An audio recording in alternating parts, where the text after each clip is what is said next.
Hello friends, welcome back on our YouTube channel. दोस्तों, आज के इस वीडियो में आपको हम बताने वाले हैं आरआरबी एनटीपीसी सीबीटी 2 और रेलवे ग्रुप डी के लिए बहुत इंपॉर्टेंट पुस्तक रेलवे सामान्य विज्ञान के प्रैक्टिस सेट नंबर 12 को हम इस वीडियो में डिस्कस करने वाले हैं। दोस्तों, सभी प्रश्न बहुत इंपॉर्टेंट होंगे, इसलिए आप इस वीडियो को अंत जरूर देखिएगा। साथ ही दोस्तों, यदि इसकी आप पीडीएफ प्राप्त करना चाहते हैं तो आपको क्या करना होगा, डिस्क्रिप्शन बॉक्स में हमारे टेलीग्राम ग्रुप का लिंक दे रखा है, जहां से जुड़ करके आप इस वीडियो की पीडीएफ को आसानी से प्राप्त कर सकते हैं। तो दोस्तों, बढ़ते हैं आज की इस वीडियो की ओर। दोस्तों, आज का जो पहला प्रश्न हमारा होगा बहुत इंपॉर्टेंट है।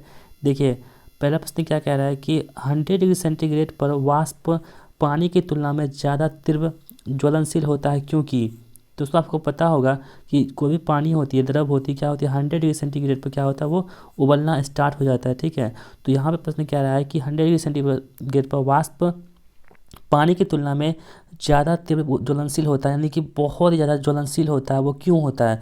तो पहला ऑप्शन है वाष्प एक गैस है, दूसरा ऑप्शन है वाष्प उच्च ज्वलनशील होता है, तीसरा ऑप्शन है वाष्प अधिक ऊष्मा प्रस्तुत कर सकता है, और चौथा ऑप्शन कौन सा हो गया? इनमें से कोई नहीं। तो दोस्तों, जो हमारा ऑप्शन नंबर सी होगा, यानी कि वाष्प अधिक ऊष्मा प्रस्तुत कर सकता है, यही इस प्रश्न का आंसर होगा। इसी वजह से 100 डिग्री सेंटीग्रेड पर वाष्प पानी की तुलना में ज़्यादा तीव्र ज्वलनशील होता है। दोस्तों, क्या होता है कि पानी की जो वाष्प होती है, वाष्प की गुरुत्व ऊष्मा होती है बहुत ही अधिक होती है। दोस्तों, गुरुत्व ऊष्मा क्या होती है? तो तापमान को स्थिर रखते हुए अवस्था परिवर्तन के लिए दी गई ऊष्मा को हम क्या कहते हैं? गुप्त ऊष्मा कहते हैं। ठीक है, गुप्त ऊष्मा कहते हैं। और गुप्त ऊष्मा को हम किसे सूचित करते हैं? तो इसे हम सूचित करते हैं एल से। ठीक है, तो एल बराबर क्या होता है? एक फॉर्मूला होता है क्यू बराबर एम एल। ठीक है दोस्तों, क्यू बराबर एम एल होता है। तो गुप्त ऊष्मा हो गई। ठीक है, तो एम एल हो गया। गुप्त ऊष्मा की अस्थायी मात्रक क्या होती है फ्रेंड्स? तो गुप्त ऊष्मा की अस्थायी मात्रक जो होती है वो होती है जूल प्रति केजी। ठीक है, जूल प्रति किलोग्राम होती है। तो आप इसे याद रखेंगे कि गुप्त ऊष्मा की अस्थायी मात्रक क्या होता है? जूल प्रति किलोग्राम होता है, और क्यू बराबर एम एल होता है। ठीक है, तो इस प्रकार हमारा ऑप्शन नंबर सी इस प्रश्न का आंसर हो जाएगा। ठीक है, पढ़ते हैं अगले प्रश्न की ओर। दूसरा प्रश्न देखिए दोस्तों, बहुत इंपॉर्टेंट प्रश्न है। कह रहा है कि ध्वनि की आवृत्ति n और तरंग दैर्ध्य लैम्डा और चाल के बीच क्या संबंध होता है? तो दोस्तों, जो ध्वनि होती है इसके बीच जो संबंध होता है, n और लैम्डा और v के बीच क्या संबंध होता है? तो दोस्तों आपको बता दें, v बराबर क्या होता है? n लैम्डा होता है। ठीक है, ये संबंध होता है v बराबर n लैम्डा। तो इस प्रश्न का आंसर जो हो जाएगा, ऑप्शन नंबर सी में दे रखा है v बराबर n लैम्डा। तो आंसर नंबर सी इस प्रश्न का आंसर होगा कि ध्वनि की आवृत्ति n, तरंग दैर्ध्य लैम्डा और चाल v के बीच यही संबंध होता है। ऑप्शन नंबर सी आंसर होगा। अगला प्रश्न देखिए दोस्तों, बहुत इंपॉर्टेंट प्रश्न है। प्रश्न संख्या तीसरा कह रहा है कि निम्नलिखित में से कौन सा एक उभयधर्मी ऑक्साइड है? ठीक है दोस्तों, उभयधर्मी ऑक्साइड किसे कहते हैं? तो इसको इंग्लिश में एम्फोटेरिक कहते हैं। तो एम्फोटेरिक जो होती है उभयधर्मी ऑक्साइड किसे कहते हैं? तो उभयधर्मी ऑक्साइड उसे कहते हैं जिसमें क्या होती है, अम्ल और क्षार दोनों सभी क्रिया करता है। ठीक है, अम्ल प्लस क्षार दोनों सभी क्रिया करता है, उसे ही हम क्या बोलते हैं? उभयधर्मी ऑक्साइड कहते हैं। तो इसमें ऑप्शन देखिए CO2 दे रखा है, दूसरा ऑप्शन SO2 दे रखा है, तीसरा Al2O3, चौथा ऑप्शन है CuO। तो दोस्तों, जो उभयधर्मी ऑक्साइड होती है वो होती है Al2O3 होती है। ठीक है, इसके अलावा उभयधर्मी ऑक्साइड और भी होते हैं, जैसे कि PbO2 हो गया। ठीक है, PbO2 उभयधर्मी ऑक्साइड है, और ZnO2, ये सभी जो है उभयधर्मी ऑक्साइड के अंतर्गत आते हैं। आप इसे याद रखेंगे, बहुत ही इंपॉर्टेंट प्रश्न है। आपको एग्जाम में बार बार पूछे जाते हैं कि उभयधर्मी ऑक्साइड किसे कहते हैं। तो आपको बताना होगा कि अम्ल और क्षार के जो मिलने से प्राप्त होते हैं उसे क्या बोलते हैं? उभयधर्मी ऑक्साइड बोलते हैं। और इसकी उदाहरण कौन से हैं? Al2O3, PbO2, ZnO2, ये सभी जो होती है उभयधर्मी ऑक्साइड के अंतर्गत आते हैं। ठीक है दोस्तों, बढ़ते हैं हम अगले प्रश्न की ओर। साथ ही एक फ्रेंड्स और याद रखिएगा कि ZnO भी होता है क्या? ये एम्फोटेरिक यानी कि उभयधर्मी ऑक्साइड। अगला प्रश्न देखिए, चौथा प्रश्न कह रहा है कि ऑक्सीजन के सापेक्ष क्लोरीन की संयोजकता कितनी होती है? दोस्तों, आपके पास ऑप्शन है 4, 5, 2 और 7। तो दोस्तों, जो ऑक्सीजन के सापेक्ष क्लोरीन की संयोजकता होती है वो कितनी होती है? 7 होती है। ठीक है, आप इसे याद रखेंगे। दोस्तों, आप बात है ऑक्सीजन की, तो आपको बता दें ऑक्सीजन जो होती है इसकी खोज सर्वप्रथम किसने किया था? तो प्रिस्टले ने किया था। ठीक है, प्रिस्टले नामक वैज्ञानिक ने ऑक्सीजन की खोज की थी। कब की थी? 1772 ईस्वी में खोज की थी। दोस्तों, आप बात करते हैं कि ऑक्सीजन की प्रकृति किस प्रकार की होती है। तो ऑक्सीजन जो होती है एक अणुचुंबकीय होती है। क्या होती है? अणुचुंबकीय होती है ऑक्सीजन। इसे भी आप याद रखेंगे, जो ऑक्सीजन होती है क्या होती है? अणुचुंबकीय होती है। ठीक है, तो यानी कि ऑक्सीजन के सापेक्ष क्लोरीन की संयोजकता कितनी हो जाएगी? 7 हो जाएगी। ऑप्शन नंबर डी इस प्रश्न का आंसर होगा। अगला प्रश्न देखिए क्या कह रहा है कि एंजाइम है। एंजाइम क्या है? आपके पास ऑप्शन है वसा है, दूसरा RNA, तीसरा प्रोटीन है, और चौथा कौन सा हो गया? उपयुक्त में से कोई नहीं। तो दोस्तों, जो एंजाइम होती है वो क्या होती है, एक प्रकार की प्रोटीन होती है। ठीक है दोस्तों, बात करते हैं कि एंजाइम की, तो प्रत्येक एंजाइम जो होती है प्रोटीन होते हैं। ठीक है, लेकिन सभी प्रोटीन जो होती है वो जो प्रोटीन होती है वो क्या होती है, एंजाइम नहीं होते हैं। यानी कि एंजाइम जो होती है ये सभी एंजाइम का प्रोटीन होती है, लेकिन सभी प्रोटीन जो होती है वो एंजाइम नहीं होती है। आपसे याद रखेंगे। साथ ही फ्रेंड्स, सभी हार्मोन जो होती है वो क्या होती है, प्रोटीन होती है। सभी हार्मोन क्या होती है, सभी हार्मोन जो होती है वो प्रोटीन होती है, और सभी प्रोटीन भी क्या होती है, हार्मोन होती है। इस बात की भी आप याद रखेंगे। ठीक है, अगला प्रश्न देखते हैं। RH कारक का नाम संबंधित है एक प्रकार से किसके प्रकार संबंधित है। पहला ऑप्शन है कपी से, दूसरा है मानव से, तीसरा है बंदर से, और चौथा कौन सा है, चूहा से। तो दोस्तों जो RH फैक्टर है इसका संबंधित कौन से, बंदर से है। ठीक है, आप याद रखेंगे कि RH जो कारक है किससे संबंधित है, तो बंदर से संबंधित है। दोस्तों बात करते हैं RH कारक की, इसका खोज किसने किया था, तो इसका खोज किया था लैंडस्टीनर ने। ठीक है, लैंडस्टीनर एवं वीनर के द्वारा इसकी खोज की गई थी। ठीक है, तो RH फैक्टर की खोज किसने की थी, लैंडस्टीनर और वीनर के द्वारा इसकी खोज की गई थी। और इन्होंने क्या बताया था कि रिसस बंदर में, इसका नाम क्या है, RH फैक्टर को रिसस कहते हैं।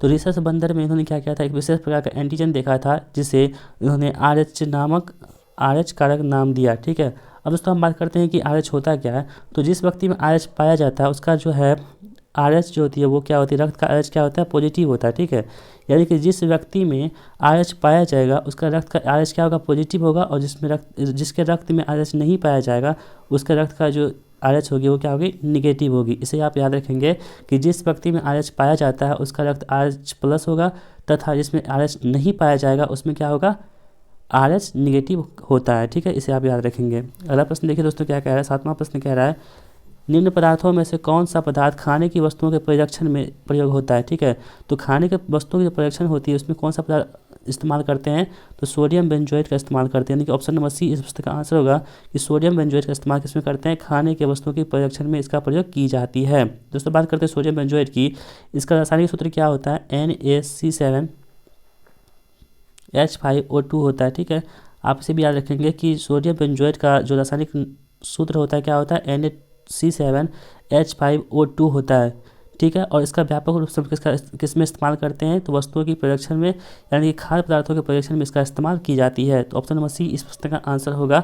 देखते हैं अगले प्रश्न की ओर। दोस्तों यदि आपको हमारी वीडियो पसंद आती है तो आप प्लीज़ हमारे चैनल को भी सब्सक्राइब कर लीजिएगा, और इसी तरह की वीडियो पाने के लिए आप चैनल के बेल आइकन को प्रेस कर लीजिएगा, जिससे कि हमारी वीडियो आप तक पहुँचे और आपसे देख करके लाभ उठा सके। ठीक है दोस्तों, तो बढ़ते हैं 8वें प्रश्न की ओर। देखिए कह रहा है कि निम्नलिखित में से कौन सा विटामिन उसके कमी वाले रोग से सुमेलित नहीं है। ठीक है, यानी कि 3 सुमेलित है, 1 सुमेलित नहीं है, तो कौन सा जब मैच नहीं करता वो हमको चूज करना है। तो देखिए पहला ऑप्शन कौन सा हो गया, कैल्सीफेरॉल है, इसके साथ दे रखा है अस्थि रुग्णता। दूसरा है नियासिन, इसके साथ दे रखा है पेलेग्रा या चर्मगा। तीसरा ऑप्शन है कोबालमिन, इसके साथ दे रखा है संघातिक रक्तलपता। चौथा है राइबोफ्लेविन, इसके साथ कौन सा है, बेरी। तो दोस्तों जो इसमें ऑप्शन नंबर डी हो जाएगा, यानी कि ये संबंधित इससे नहीं है, जबकि कैल्सीफेरॉल इससे संबंधित है। ठीक है, नियासिन पेलेग्रा से संबंधित है, और कोबालमिन जो है संघातिक रक्तता से संबंधित है। दोस्तों बात करते हैं कैल्सीफेरॉल। तो कैल्सीफेरॉल जो किस विटामिन का रासायनिक नाम है, तो दोस्तों कैल्सीफेरॉल जो होता है विटामिन डी का रासायनिक नाम होता है। ठीक है, विटामिन डी का रासायनिक नाम क्या होता है, कैल्सीफेरॉल होता है। ठीक है, इससे क्या होती है, अस्थि रुग्णता होती है। अब दोस्तों बात करते हैं नियासिन की। तो नियासिन क्या होता है, विटामिन B3 जो होती है ये इससे संबंधित है, कौन सा, नियासिन। ठीक है, इसका रासायनिक नाम है। और कोबालमिन क्या होता है, विटामिन B12 का रासायनिक नाम होता है क्या, साइनोकोबालमिन होता है। ठीक है दोस्तों, और राइबोफ्लेविन क्या होती है, तो दोस्तों राइबोफ्लेविन जो होता है विटामिन B2 का रासायनिक नाम होता है। ठीक है, और बात करते हैं बेरी की। तो बेरी जो रोग होता है दोस्तों ये किससे होती है, तो विटामिन B1 की कमी से होती है बेरी रोग, और इसका रासायनिक नाम क्या होता है, थायमीन होता है। ठीक है, तो दोस्तों हमने आपको पूरी इस प्रश्न को डिस्कस किया है। देखिए बेरी किससे होती है, B1 से होती है, इसका रासायनिक क्या होगा, थायमीन हो गया। और कैल्सीफेरॉल किसका होता है, विटामिन D का होता है। नियासिन विटामिन B3 का होता है, और कोबालमिन जो होती है विटामिन B12 का रासायनिक नाम होता है। ठीक है, आई होप दोस्तों आपको ये वीडियो पसंद आ रही होगी। दोस्तों अगर वीडियो पसंद आती है तो आप जरूर से इस वीडियो को शेयर कीजिएगा। ठीक है, बढ़ते हैं अगले प्रश्न की ओर। अगला प्रश्न देखिए दोस्तों क्या है, 9वां प्रश्न कह रहा है कि मनुष्य की मुख गुहा में निम्न में से किसका पाचन प्रारंभ होता है।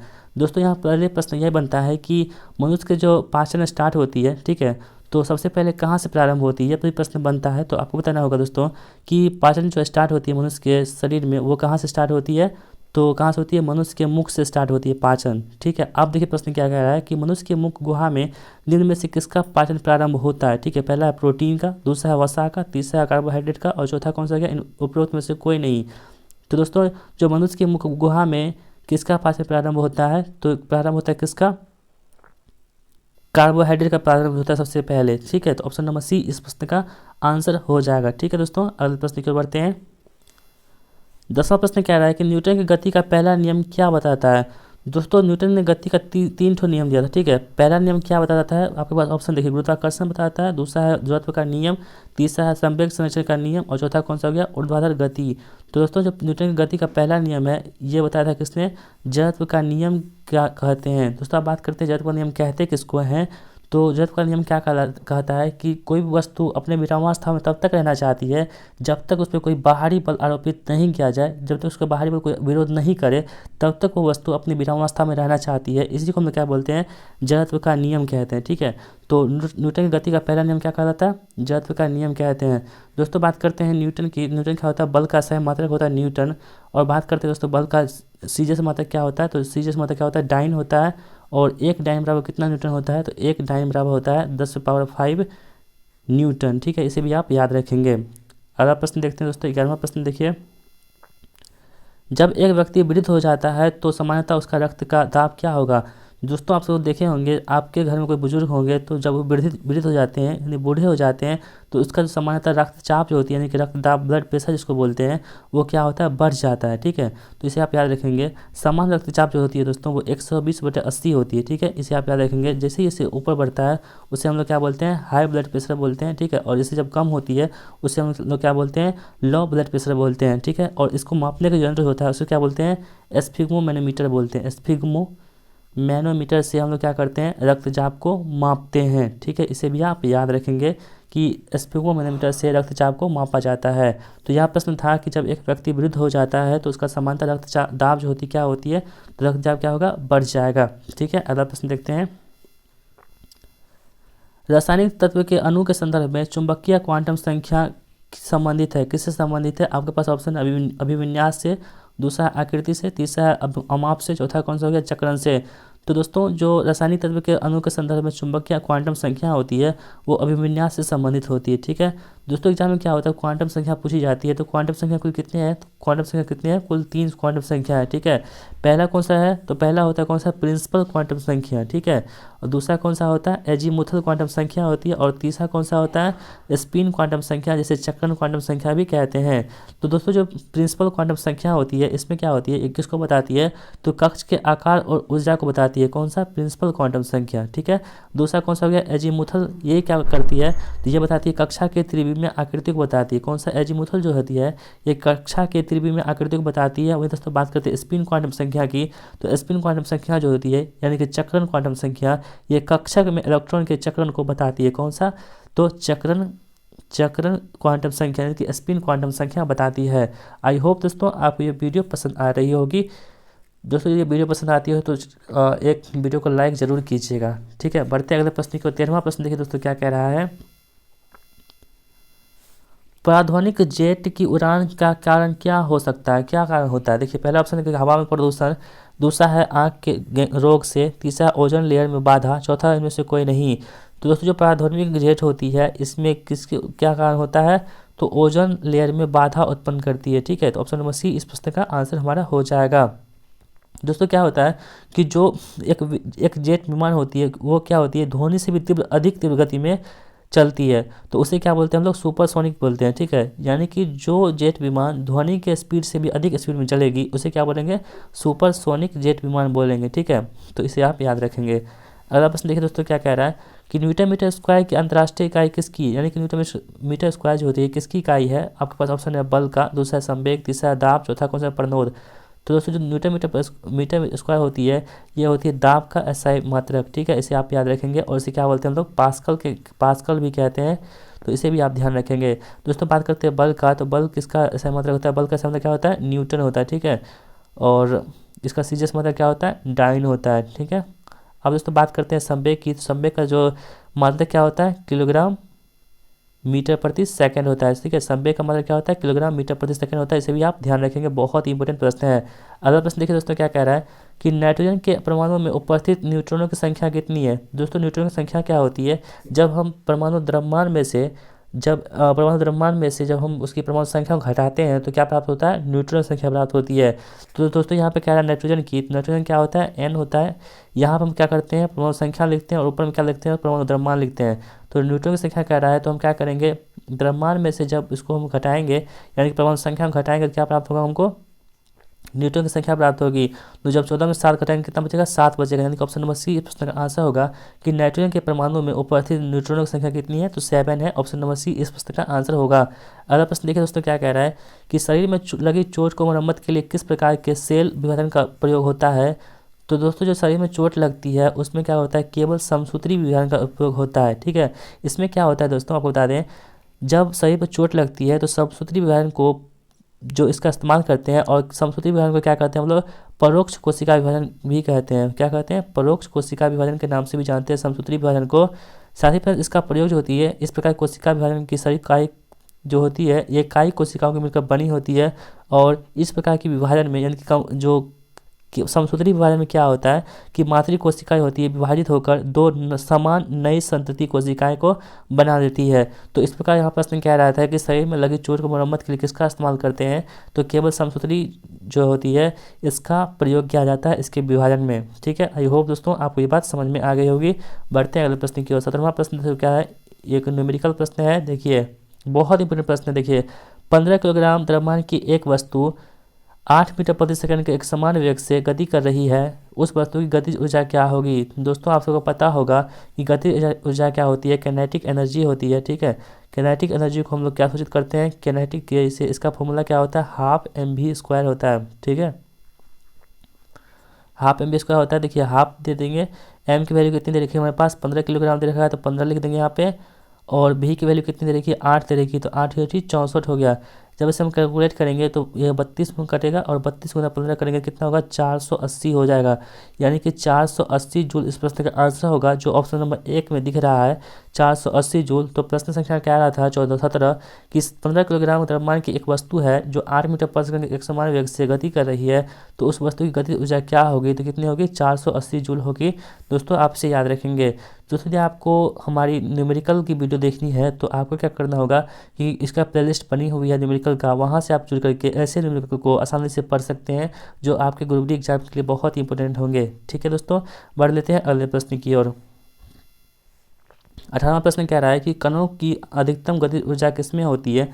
तो दोस्तों जो अधिकतम गतिज ऊर्जा होती है किसमें होती है, गैस में होती है। क्यों होती है दोस्तों, कि गैस में क्या होता है, जो अंतराण्विक जो बल होता है, स्पेस होती है, वो क्या होती है, बहुत दूर दूर तक होता है, ठीक है। जब दूर दूर तक होता है ना तो उसमें क्या होती है, स्पेस ज़्यादा होती है। जब स्पेस ज़्यादा होती है तो उसकी गतिज ऊर्जा क्या होती है, बढ़ जाती है, ठीक है। तो द्रव और ठोस की अपेक्षा क्या होती है, गैस में जो स्पेस जो अंतराण्विक स्पेस जो होती है वो अधिक होती है, जिसके कारण से क्या होती है, गतिज ऊर्जा बढ़ जाती है। तो यहाँ प्रश्न कह रहा था कि कणों की अधिकतम गतिज ऊर्जा किस में होती है, तो किस में होती है, गैस में ही होती है, ठीक है। आप इसे याद रखेंगे। अगला प्रश्न देखिए दोस्तों क्या कह रहा है, डैश हमारे शरीर की कोशिकाओं में उपस्थित O2 के साथ संयोजित होकर ऊर्जा प्रदान करता है, ठीक है। तो कौन जो है हमारे शरीर में उपस्थित जो है कोशिकाओं के साथ O2 यानी ऑक्सीजन के साथ संयोजित होकर ऊर्जा प्रदान करता है, ठीक है। तो कौन करता है, देखिए आपके पास ऑप्शन है ग्लाइकोजन, दूसरा है शर्करा, तीसरा है पायरुवेट, चौथा कौन सा है, एमिनो अम्ल। तो दोस्तों जो शर्करा होती है, शर्करा ये क्या करती है, हमारी कोशिकाओं में उपस्थित O2 यानी ऑक्सीजन के साथ संयोजित होकर के ऊर्जा प्रदान करती है, यानी कि ऑप्शन नंबर बी इस प्रश्न का आंसर हो जाएगा, ठीक है। दोस्तों शर्करा किससे प्राप्त होती है, तो ये फलों में अंगूर और ईख से मतलब ईख जो है ना, ईख जिसे गन्ना बोलते हैं, तो इसी से प्राप्त होती है, कौन सा, शर्करा प्राप्त होती है। आप इसे याद रखेंगे। अगला प्रश्न देखिए दोस्तों क्या है, निम्न में से किस ऊतक में कठोर कोशिका भित्ति पाई जाती है, ठीक है। तो कठोर कोशिका भित्ति किस ऊतक में पाई जाती है, हमसे प्रश्न कह रहा है। तो आपके पास ऑप्शन है एरेनकाइमा, दूसरा है पेरेनकाइमा, तीसरा है स्क्लेरेनकाइमा, चौथा कौन सा हो गया, कोलेनकाइमा। तो दोस्तों इन 4 ऑप्शन में जो हमारा स्क्लेरेनकाइमा हो जाएगा वे क्या होती है, कठोर कोशिका भित्ति होती हैं, आप इसे याद रखेंगे। दोस्तों स्क्लेरेनकाइमा ऊतक में कठोर कोशिका भित्ति पाई जाती है और इसकी कोशिका जो होती है, इस संरचना क्या होती है, बहुत ही लंबी होती है, ठीक है। क्या होती है दोस्तों, बहुत ही लंबी होती है, संकरी तथा दोनों सिराओं की जो होती है वो दोनों सिरा क्या होती है, नुकीली टाइप की होती है। कौन सी स्क्लेरेंकाइमा की जो संरचना होती है वो क्या होती है, बहुत लंबी होती है और दोनों सिराओं पे क्या होती है, नुकीली टाइप की होती है। ठीक है दोस्तों, और इसकी कोशिका भित्ति जो होती है वो कठोर होती है, मोटी तथा लिग्निन युक्त होती है। ठीक है, ये कोशिकाएं जो होती है परिपक्व होने पर क्या होती है, मर जाती है, यानी कि मृत हो जाती है। तो प्रश्न संख्या 20 क्या कह रहा था कि इनमें से किस ऊतक में कठोर कोशिका भित्ति पाई जाती है, तो ऑप्शन नंबर सी होगा, स्क्लेरेंकाइमा में पाई जाती है। दोस्तों आपको हमारी वीडियो पसंद आती है तो आप ज़रूर कमेंट कीजिएगा, क्योंकि हम आपके कमेंट पर हमेशा नज़र बनाए रखते हैं, जिससे कि आपका जितने भी कमेंट आते हैं हम सबको रिप्लाई करते हैं।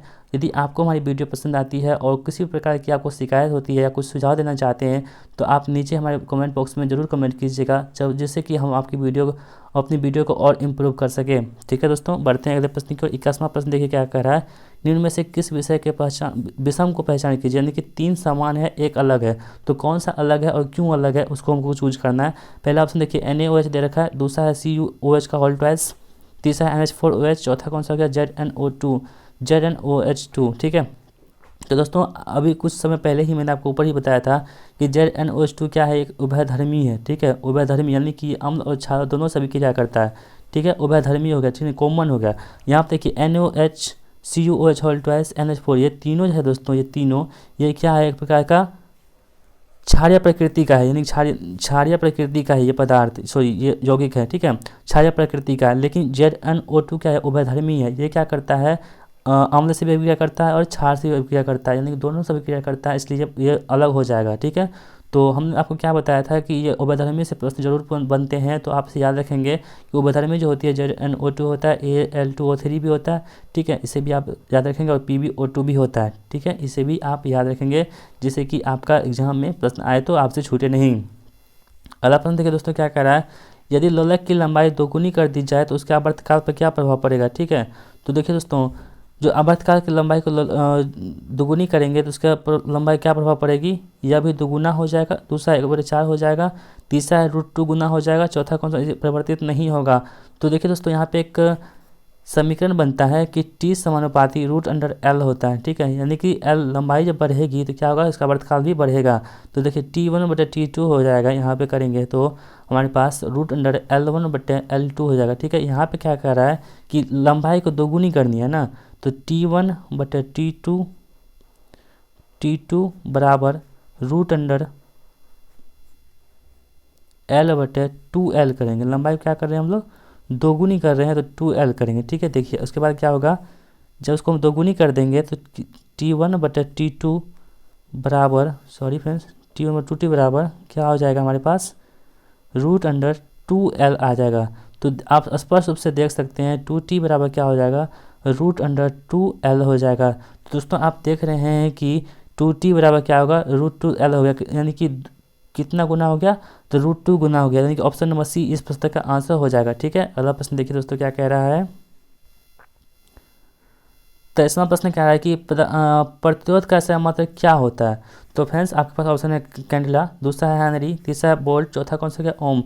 तो दोस्तों प्रतिरोध का सही मात्रक जो होता है बच्चों को पता है क्या होता है, ओम होता है। ठीक है, और वही दोस्तों बात करते हैं कि ओम मीटर किसका होता है, तो प्रतिरोधकता यदि आपसे पूछा जाए, प्रतिरोधकता, तो उसका ऐसा मतलब क्या होता है, ओम मीटर होता है। ठीक है, ओम मीटर होता है। प्रतिरोधकता का मतलब क्या होता है, ओम मीटर होता है। लेकिन यदि आपसे प्रश्न किया जाए कि प्रतिरोध का मतलब क्या होता है, सिर्फ आपको ओम बताना होगा। ठीक है, वही दोस्तों बात करते हैं कैंडेला किसकी मात्रक होती है, तो कैंडेला होती है किसका, ज्योति तीव्रता का समात्रक।